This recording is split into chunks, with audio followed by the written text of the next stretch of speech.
किसान भाइयों नमस्कार। आज की इस वीडियो पर हम बात करने वाले हैं बासमती धान की टॉप 5 उन्नतशील किस्मों के बारे में। हम इस वीडियो पर बात करेंगे पूसा बासमती 1121 वैरायटी के बारे में, पूसा बासमती 1509, पूसा बासमती 1637 और इसके अलावा बासमती 1718 और 1728 वैरायटी के बारे में हम डिटेल से समझेंगे। साथ ही हम बात करेंगे अवधि के बारे में, यानी फसल कितने दिन में तैयार होती है, उत्पादन के बारे में समझेंगे। साथ ही बात करेंगे अनुकूल राज्य, सॉइल और अनुकूल समय और पानी की आवश्यकता। वीडियो को बिना स्किप किए वीडियो को अंत तक जरूर देखें। इस वीडियो पर हम आपको बासमती धान की टॉप 5 उन्नतशील किस्मों के बारे में बताने वाले हैं जिनकी बुआई सबसे ज़्यादा की जाती है। सबसे पहले बात करते हैं पूसा बासमती 1121 वैरायटी के बारे में। इसकी जो अवधि है 135 से 140 दिन में पककर तैयार हो जाती है और यदि नर्सरी की बुआई की अगर बात करें तो 15 जून से लेकर 25 जून के आसपास तक आप नर्सरी पर बुआई कर सकते हैं। बात करते हैं उत्पादन के बारे में तो 1121 से बासमती वैरायटी 22 से 26 क्विंटल के आसपास प्रति एकड़ की दर से उत्पादन होता है। बात करते हैं बुआई की दर, यानी जब आप बुआई कर रहे हैं, नर्सरी तैयार कर रहे हैं तो आपको कितना बीज की आवश्यकता पड़ने वाली है। तो आपको रोपाई के लिए 6 किलोग्राम प्रति एकड़ की दर से नर्सरी के लिए बीज की आवश्यकता पड़ती है। बात करते हैं पौधे की ऊंचाई, तो पौधे की ऊंचाई 100 से 115 सेंटीमीटर के आसपास पौधे की हाइट होती है। बात करते हैं पौधे के कल्ले, तो जो 1121 धान है इसमें एक पौधे से 20 से 25 कल्ले टेलरिंग की संख्या आती है। बात करते हैं प्रति बाली दानों की संख्या, तो 180 से 190 के आसपास दाने लग जाते हैं प्रति बाली।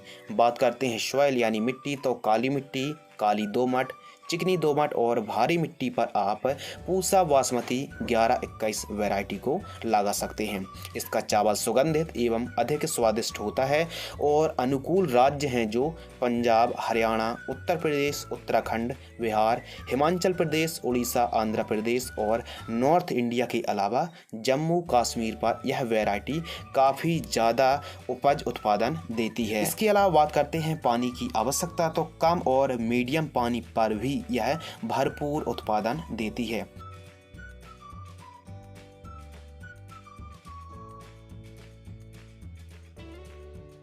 1121 जो वैरायटी है कई इलाकों में अधिक हाइट की भी समस्या आती है, तो उसके लिए आपको जैसे ही 70 से 75 दिन की फसल होती है तो आप मेपिक्वाट क्लोराइड या फिर क्लोरमेक्विड क्लोराइड का स्प्रे कर सकते हैं।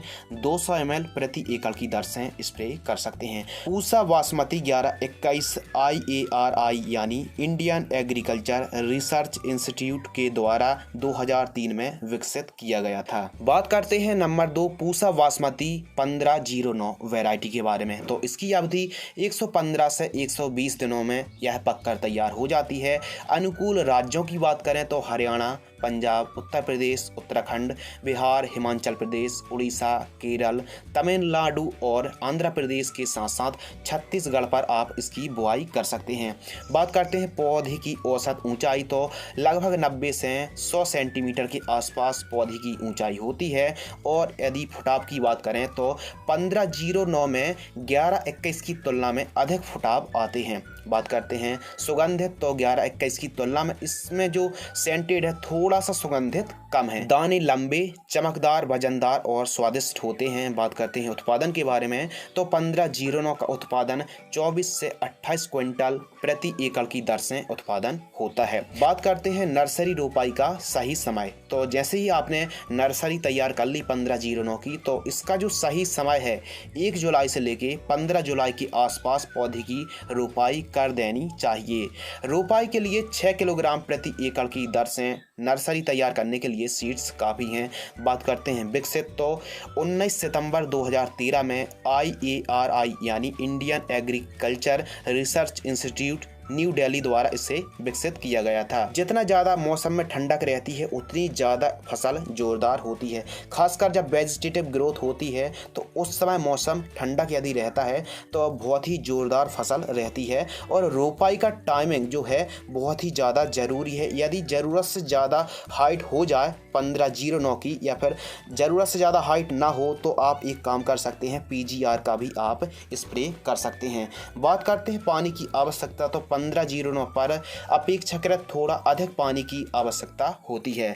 ज़्यादा अच्छा उत्पादन के लिए किसान भाइयों आप पौध रोपाई जुलाई के दूसरे सप्ताह में करें। खासकर बासमती जो किस्में होती हैं, क्योंकि वेजिटेटिव ग्रोथ ज़्यादा हो जाती है यदि आप टाइमिंग से पहले बुआई कर देते हैं। तो जो बासमती वैरायटी हैं, टाइमिंग का ध्यान रखना काफ़ी ज़्यादा ज़रूरी है, क्योंकि जो नर्सरी है 15 से 18 दिनों पर स्वस्थ नर्सरी तैयार हो जाती है।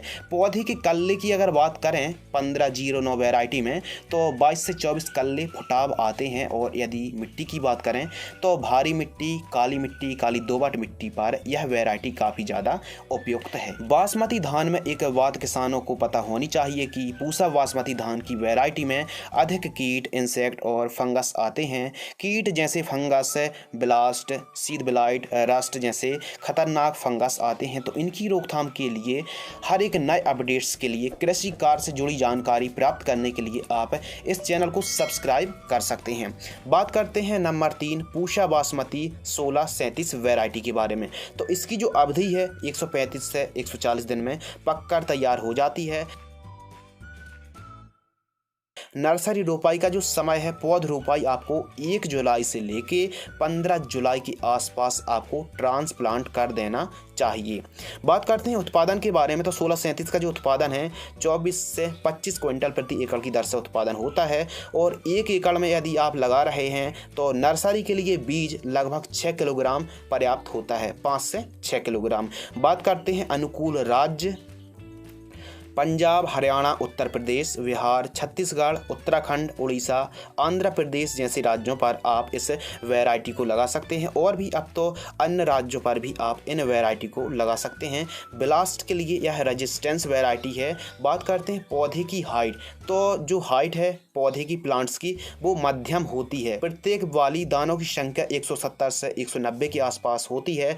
दाने लंबे, सुगंधित और स्वादिष्ट होते हैं। पूसा बासमती 1637 वैरायटी में सीड ब्लाइट भी कहीं कहीं पर आता है, तो एक समस्या रहती है सीड ब्लाइट की भी, लेकिन मैक्सिमम टाइम देखा गया है कि सीड ब्लाइट नहीं आता है। लेकिन कुछ इलाकों पर सीड ब्लाइट की भी समस्या आती है 1637 वैरायटी पर। 2 साल पहले ही इस वैरायटी को विकसित किया गया है। बासमती की इन वैरायटी पर ज़्यादा फंगस और ज़्यादा कीट ना आए, तो उसके लिए आप एक सावधानी जरूर रखें कि कम से कम नाइट्रोजन का इस्तेमाल करें। स्पेशल वेजिटेटिव ग्रोथ हो रही हो तब तो आप नाइट्रोजन का इस्तेमाल कर सकते हैं, लेकिन आप ज़्यादा और 50-60 दिनों बाद नाइट्रोजन या फिर यूरिया का इस्तेमाल बिल्कुल भी ना करें। इसके अलावा बात करते हैं नंबर 4 पूसा बासमती 1718 वैरायटी के बारे में। तो अवधि की अगर बात करें तो 135 से 140 दिन में यह वैरायटी पककर तैयार हो जाती है। समय की बात करें तो 1 जुलाई से लेके 15 जुलाई के आसपास तक आपको पौध रोपाई कर देनी चाहिए। बात करते हैं उत्पादन के बारे में, तो 23 से 26 क्विंटल के आसपास प्रति एकड़ की दर से उत्पादन होता है। बात करते हैं नर्सरी तैयार करते समय पूसा बासमती 1718 की सीड्स की कितनी आवश्यकता पड़ती है, तो आपको 5 से 6 किलोग्राम प्रति एकड़ की दर से इस्तेमाल कर सकते हैं। बात करते हैं अनुकूल राज्यों के नाम, तो पंजाब, हरियाणा, तमिलनाडु, उत्तराखंड, जम्मू कश्मीर, उत्तर प्रदेश, इसके अलावा बिहार, छत्तीसगढ़, उड़ीसा, आंध्र प्रदेश एवं और भी आप कुछ राज्यों पर पूसा बासमती 1718 को लगा सकते हैं। पूसा बासमती 1718 वैरायटी सुगंधित, खाने में स्वादिष्ट, दानेदार, वजनदार और लंबे साइज के दाने होते हैं। हमने लास्ट वर्षों का डाटा एनालाइज किया है, जिसमें पता चला है कि इसमें कई किसानों की जो समस्या है सीड ब्लाइट को लेकर आती है, कि इसमें 1718 वैरायटी पर जो सीड ब्लाइट फंगस की भी समस्या आती है। और जानकारी के लिए हम आपको बता दें कि जो पूसा बासमती 1121 वैरायटी है उसका ही यह सुधरा हुआ रूप है 1718 वैरायटी। तो 1121 को इम्प्रूव करके 1718 को विकसित किया गया है। पानी की आवश्यकता की अगर बात करें तो अन्य वैरायटी की तुलना में इसमें अधिक पानी की ज़रूरत पड़ती है। यदि इस वैरायटी की रोपाई आपने जल्दी कर दी तो अधिक हाइट भी हो सकती है, यह भी एक समस्या आती है। तो जो बुआई का या फिर ट्रांसप्लांट का जो सही टाइम है वो 15 जुलाई के आसपास तक आपको ट्रांसप्लांट कर देना चाहिए। और आपको एक बात याद रखनी रखना चाहिए कि जो नर्सरी है 15 से 17 दिन पर स्वस्थ नर्सरी तैयार हो जाती है। यदि आप जानकारी चाहते हैं कि स्वस्थ नर्सरी हमको किस प्रकार तैयार करना चाहिए, किस प्रकार की खादों का इस्तेमाल करना चाहिए, उस पर यदि खरपतवार हो जाते हैं तो उनकी रोकथाम हमको किस प्रकार करनी चाहिए, यदि आपके कमेंट्स आएंगे तो इस टॉपिक पर भी वीडियो बन जाएगी। बात करते हैं टेलरिंग की संख्या। तो शुरुआती चरणों पर जब वेजिटेटिव ग्रोथ हो तब आप जिंक सल्फेट का प्रयोग करें, फिर खुद आप रिजल्ट देखें। अधिक टेलरिंग की संख्या आएगी पूसा बासमती 17-18 वैरायटी पर। बात करते हैं नंबर 5 पूसा बासमती 17-28 वैरायटी के बारे में। तो परिपक्व की जो अवधि है 140 से 145 दिन पर यह फसल पककर तैयार होती है। बात करते हैं टाइमिंग की। तो रोपाई का जो सही समय है 10 से 15 जुलाई के आसपास तक आपको ट्रांसप्लांट कर देना चाहिए खेत पर। इसके अलावा बात करते हैं उत्पादन के बारे में। तो 22 से 23 क्विंटल प्रति एकड़ की दर से उत्पादन होता है। बात करते हैं प्रति एकड़ रोपाई के लिए बीज की आवश्यकता। तो 5 से 6 किलोग्राम के आसपास प्रति एकड़ बीज पर्याप्त होता है। बात करते हैं अनुकूल राज्यों के नाम। तो हरियाणा, पंजाब, केरल, उड़ीसा, आंध्र प्रदेश, पश्चिम बंगाल, छत्तीसगढ़, उत्तर प्रदेश, हिमाचल प्रदेश और केवल 7 राज्यों में बासमती धान के लिए अप्रूवल मिला है। और जो 17-28 धान है इसके दाने लंबे, वजनदार और सुगंधित होते हैं और खाने में भी काफ़ी ज़्यादा स्वादिष्ट होते हैं। 17-28 में उपयुक्त पानी की व्यवस्था होनी चाहिए तो आप रोपाई कर सकते हैं। किसान भाइयों, आज की इस वीडियो पर हमने आपको पूसा बासमती की टॉप 5 वैरायटी के बारे में डिटेल से विस्तार से समझाया है। किसान भाइयों, यदि आपके हिसाब से कोई और भी बेस्ट वैरायटी है तो आप किस राज्य से हैं, राज्य का नाम और वैरायटी की अधिक जानकारी लिखकर आप कमेंट्स भी कर सकते हैं। किसान भाइयों, धान की फसल के हर एक अपडेट्स के लिए, जैसे धान की फसल पर पहली खाद कौन सी दें, फर्स्ट स्प्रे कौन सा करें, यदि खरपतवार धान की फसल पर हो जाते हैं तो उनकी रोकथाम किस प्रकार करें, हर एक अपडेट्स के लिए आप इस चैनल को सब्सक्राइब जरूर कर लीजिए। और इसके अलावा जैसे मक्का की फसल है, गन्ना, कपास, अदरक, प्याज और मिर्च, टमाटर की अधिक जानकारी के लिए, A to Z जानकारी के लिए आप इस चैनल के साथ जुड़ सकते हैं, चैनल को सब्सक्राइब कर सकते हैं। तो हम मिलते हैं एक और नई वीडियो के साथ जिसमें हम बताएंगे धान की 5 टॉप हाइब्रिड वैरायटी के बारे में। तो और भी एक बात हम आपको बताना चाहते हैं, ध्यान देने योग्य बात ये है कि धान की जो वैरायटी होती हैं, एक तो होती हैं 100 से 115 दिन वाली और एक होती हैं 135 से 140 दिन वाली। तो इनका खाद का जो डोज है वो भी अलग अलग रहने वाला है। तो ध्यान देने वाली योग्य बात ये है। तो चैनल को सब्सक्राइब जरूर कर लेना ताकि कोई भी जानकारी आपसे मिस ना हो पाए। तो मैं आपका दोस्त शिव कुमार, मिलते हैं कुछ और इंटरेस्टिंग, महत्वपूर्ण और सीखने योग्य ज्ञानवर्धक जानकारी के साथ। तब तक के लिए नमस्कार, धन्यवाद, जय जवान जय किसान।